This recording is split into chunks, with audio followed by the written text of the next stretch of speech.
Hello everyone and welcome to our lecture here on Section 5 in Unit 7 on the Unresolved Tensions from World War I. And the essential question here in this section is how did continuities and changes in territorial holdings create tensions after World War I?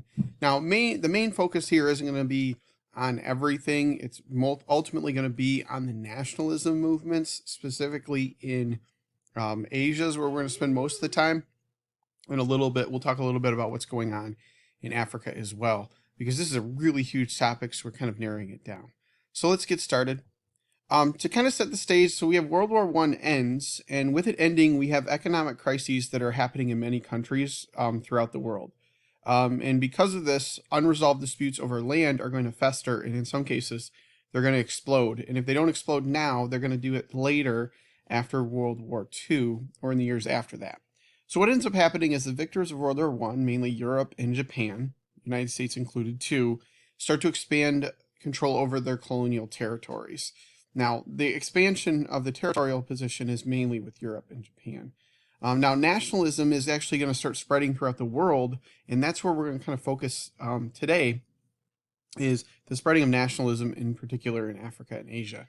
Now, what we see is a trend with nationalism spreading, such as the breakup of the empires in Europe with the end of World War I. We also see the success of communism in Russia, as well as anti-immigrant sentiments coming in the United States. The other thing, too, and we talked about this in Unit 1, or Section 1 of the unit, is we do see Turkey pushing itself for self-determination as an example of this as well. Now, the two prime examples here of anti-imperial resistance growing throughout Africa and Asia are going to be the May 4th movement in China, which we're going to talk about today, as well as the Indian National Congress. And we'll talk a little bit about them as well. You guys will read more about them or about that Congress and its role later. All right, so let's talk about the effects of the war. Pretty much we see the war affects the world differently. The United States prospers significantly through the fact that the war itself wasn't on its soil, as well as we see them making money off of the supplies and agricultural products they sell to the Allies. So they do fairly well and launch themselves into the Roaring 20s. Europe, it's a different story. They're economically devastated. That's where the brunt of the war is focused. Populations are struggling. Economics, the economies of these countries are doing very poorly or having to adjust. Now, in terms of a colonial statement, the effects are quite different. And this is going to be the main focus for today. Basically, what we see is that World War I itself actually renewed many hopes for independence throughout the imperial lands, or the colonial lands. Because you see thousands, if actually in the millions, fight and die for their so-called home countries. And they hope that this sacrifice and giving their blood for those home countries will lead to decolonization, or at least start the process. And in most cases, that does not happen. The war itself also shows these colonial people that the Europeans are not invincible, so they can be beaten. And then another factor in this that's pushing the ideas of movements for independence is if you look at Wilson's 14 points, one of the main ideas is in that is self-determination, or basically independence. And many think that because of these sacrifices, because of what's going on, and because of this ideal, they're going to be moved closer to self-rule. And unfortunately, for most of the colonial lands, is self-determination is only granted to really white Eastern Europe. So think Poland, Czechoslovakia, and so forth. We're going to see that the Ottoman territories are going to be divided amongst France and Britain under what's going to be known as the Mandate system. German territories are going to be transferred to the various victorious powers in World War I, specifically Japan, Britain, and France. And then India, Africa, the Middle East, they're going to remain largely in control by the Europeans. And what this will do is actually sow the seeds of Arab, African, and Asian nationalism in the years to follow. Now, it might not mean independence directly in the next few years or even decades, but ultimately these seeds will grow into an independence movement or movements that will actually start post-World War II. An example of this is we see that Ho Chi Minh travels to the Paris Peace Conference trying to advocate for self-determination for Vietnam, and Woodrow Wilson completely refuses to even meet with him, and this leads to nationalist movements sparking themselves, or at least beginning, across South Asia. All right, so now let's talk about the mandate system.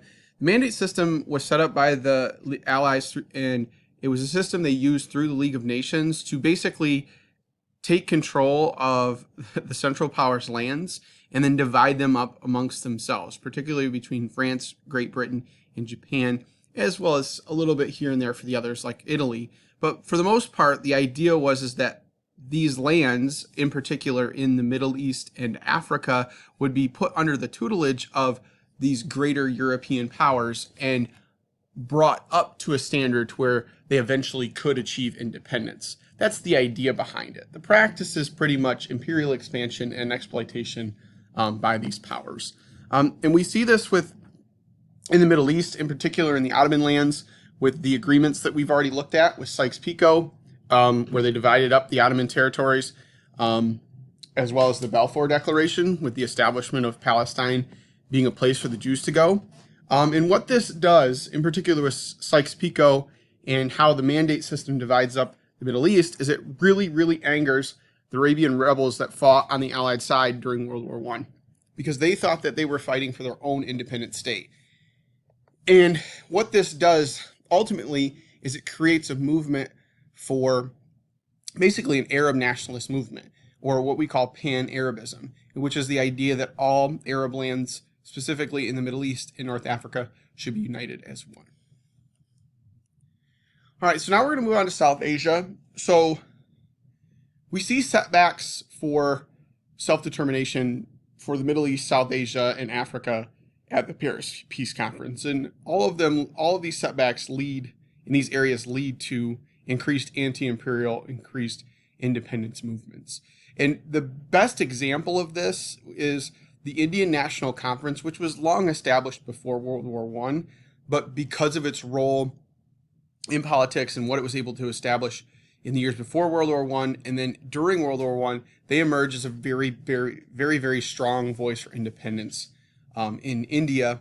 And they're kind of the area, this is like the political group that you could look through all these movements that actually show off that there is a strong movement by an indigenous group to actually obtain independence. Now, to gain some understanding of what's going on and why there's rising tensions in South Asia, in particular in India, you have to understand one event in particular, and that's the Amritsar massacre. And that happens in 1919, just after the end of the war. A lot of Indian troops are coming back. But basically what ends up happening is there's Indian nationalists are peacefully protesting the arrest of 2 freedom fighters. Now, recently, just before this event takes place, the British rulership in India had said that any gatherings, whether they're peaceful or non-peaceful, were illegal. And so this brings out colonial forces to kind of stop this protest, and they ultimately end up firing on the crowds, and you have about 1,600 casualties. Almost 400 are killed, a little over 1,200 are wounded in this event. But basically, the effects of this event are twofold. One, it radicalizes many Indians against British rule, and two, it tells a lot of Indians that really the only option for them in their relationship with Britain is that they need independence. Now, the most important figure in Indian independence, in the Indian independence movement, or most famous, is Mohandas Gandhi, and he had been a long part of this movement before World War I, but in the 1920s, his movement gains traction.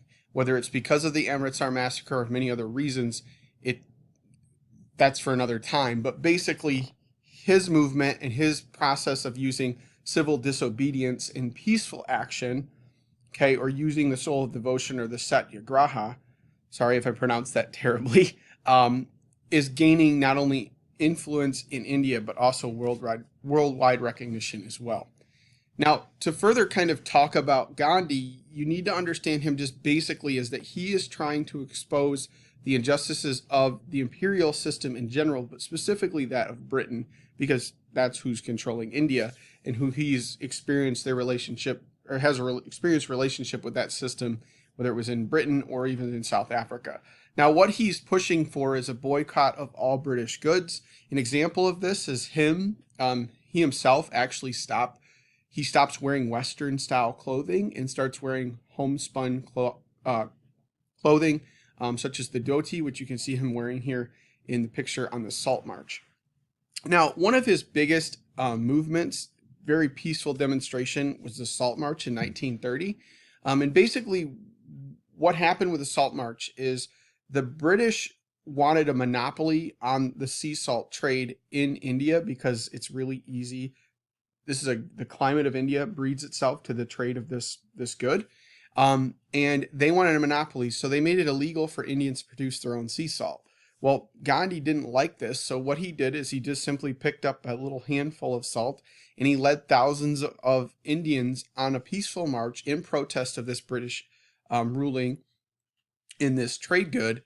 He just leads them on a peaceful march to the Arabian Sea, and it gains huge amounts of support. It's a good movement in India and a good movement for him, and people worldwide lend support to him.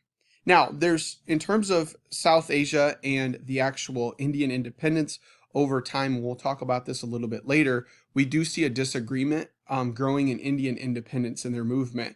And it has to do with the religious tensions over equality and who's going to have representation and so forth in India, because there's a Hindu majority, but there's a significant part of the population, particularly in the north west, that's Muslim. And this is where you see Nehru and Jinnah actually are the two big leaders here. Nehru for the Hindus, Jinnah for the Muslims, and they kind of come at a little bit of contention, although they have a fairly decent relationship.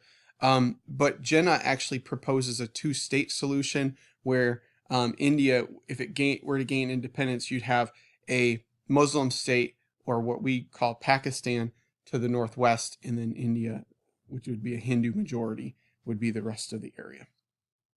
All right, just a few more left. Now we're going to move on to the nationalism in East Asia. In particular, in Korea, we see the March 1st movement, which happens just after the end of World War I. It's in 1919. Primarily why this happens is that we see that the Koreans are upset that the European powers are backing a stronger Japan. Plus, their emperor has actually been mysteriously killed. So they protest. Now, the Japanese military forces that are in Korea brutally put this down, but it does show that there's a strong nationalist sentiment for the Koreans in that area. Now, the May 4th movement is really important. This happens in China. And this is kind of the same, it happens because of the same reason as what you see in in Korea. The Chinese are outraged by Japan getting the Shandong Peninsula that used to be a German concession in China from the Paris Peace Conference. And you see a bunch of different anti-Japanese demonstrations break out. And this also has to do for other rivalry purposes and institutions and things that had happened between Japan and China previously as well. But this movement's important because it shows that there's growing nationalism and a growing want for democracy in China. And out of these movements, we see two political parties develop.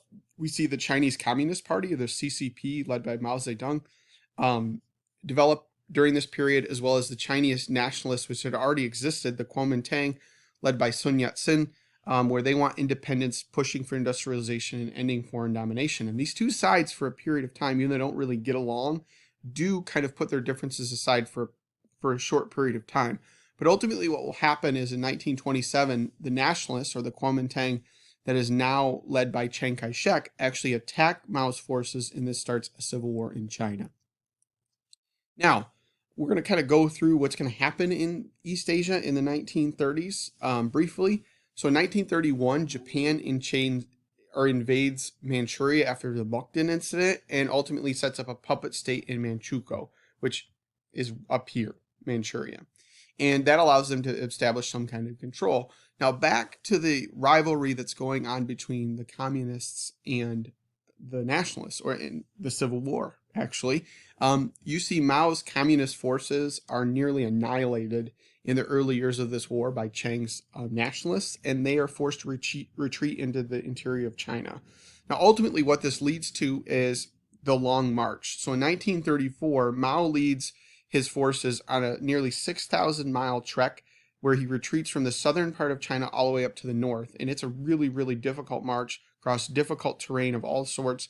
And he loses tons of men. And the Communist Party in China is severely weakened, but the determination of his forces actually shows off to the peasants, and he's going to be able to gain their support. And this will lead to later success down the line, and ultimately why China, one of the reasons why China will, or his forces will win in the Chinese Civil War, and China will become communist.